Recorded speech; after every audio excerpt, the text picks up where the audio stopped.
Hi అండి, welcome to తెలుగింటి Kokkula channel. ఈరోజు మనం 9th అధ్యాయం చెప్పుకుందామా. కార్తీక పురాణంలోది నా సంకీర్తన విశేషం. వశిష్ఠునితో జనకుడు ఇట్లు అడిగాను: వశిష్ఠమునీంద్ర, నా మనసులో ఒక సందేహం ఉన్నది, దానిని దీర్పవలేను. మీరు ధర్మ సూక్ష్మములు చెప్పినారు, మహాపాతకములు కూడా చెప్పినారు. పాపాత్ములు, వర్ణసంకరాది అనాచారపరులు వేదోక్త ప్రాయశ్చిత్తములచే పవిత్రులగుదురు. మరి మహాపాపములు చేయువారు కూడా చిన్న చిన్న పుణ్యకార్యములచే ముక్తిని పొందుట ఎట్లు సంభవించును?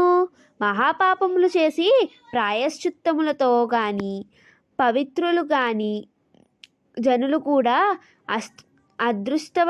అదృష్టవశాత్తు దొరికిన కార్తీక దీపదానము వంటి సులభమైన ఉపాయములచే ఎట్లు వైకుంఠమునకు పోవుదురు?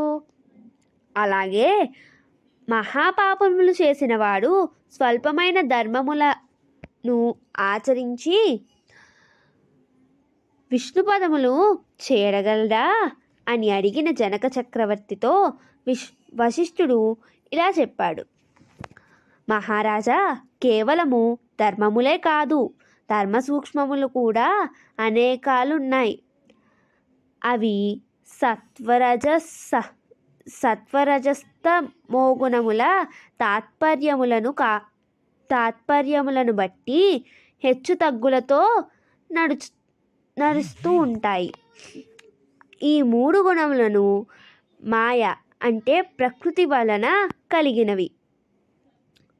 సత్వగుణముతో చేసిన ధర్మము సూక్ష్మమని చెప్తారు, ఇది విశేష ఫలముని ఇస్తుంది.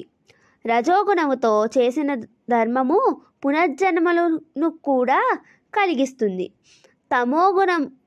తమోగుణముతో చేసినది నిష్ఫలమవుతుంది. అందుచేత సత్వగుణముతో అంటే తాత్కాల భక్తి భావనతో చేసినది ధర్మ సూక్ష్మము అని అనబడుతుంది. దేశకాల పాత్రములు గుర్తించక విధి విధానములు తెలియక చేసిన ధర్మము తామస్యము అనబడుతుంది. ఇది నిష్ఫలము. దేశకాల పాత్రములను విధి విధానములను తెలిసి చేసినది సాత్వికము, అది అక్షయఫలమును ఇస్తుంది. పెద్ద కట్టెల రాశిలో ఒక చిన్న నిప్పురవ్వ పడించో కట్టెలన్నీ కాలిపోతాయి కదా. చిరుచీకటిలో చిన్న దీపం వెలిగించిన మొత్తం చీకటంతా పోతుంది కదా. సత్వగుణముతో చేసిన సూక్ష్మధర్మము తెలిసి చేసినదైనా తెలియక చేసినదైనా మహాఫలమునిస్తుంది. అటువంటిదే నామ సంకీర్తనము కూడా. జ్ఞానముతో కానీ అజ్ఞానముతో కానీ విష్ణునామ సంకీర్తనము చేసినచో అది అగ్ని వెదురు పొదలను దహించినట్లు పాపములను కాల్చి బూడిద చేస్తుంది. దీనికి నిదర్శనముగా ఒక కథ చెప్తాను, విను. అజామిలుని కథ. పూర్వము కన్యాకుబ్జములో వేదశాస్త్ర పారంగతుడైన బ్రాహ్మణుడు ఒకడున్నాడు. అతని భార్య మహాపతివ్రత. వారికి అజామిలుడనే ఒక కొడుకు పుట్టెను. వాడు దురాచారుడై దాసీ సంపర్కము నందు ఆసక్తి కలిగి పరహింసాపరుడై ఉండెను. వానిని బంధువులందరూ వెళ్ళగొట్టిరి. వాడు దానితో అడవికి పోయి పశుపక్షి మృగాదులను వేటాడుచూ కాలము గడుపుతున్నాడు. ఒకనాడు ఆ దాసి తాటి చెట్టు మీద కల్లుకుండను చూచి తాగుదామనే ఆశతో చెట్టెక్కి కాలు జారి కిందపడి చచ్చెను. అజామిలుడు దానికోసం కొంతసేపు ఏడ్చి చచ్చిన దాసికి మొదటి మగని వలన కలిగిన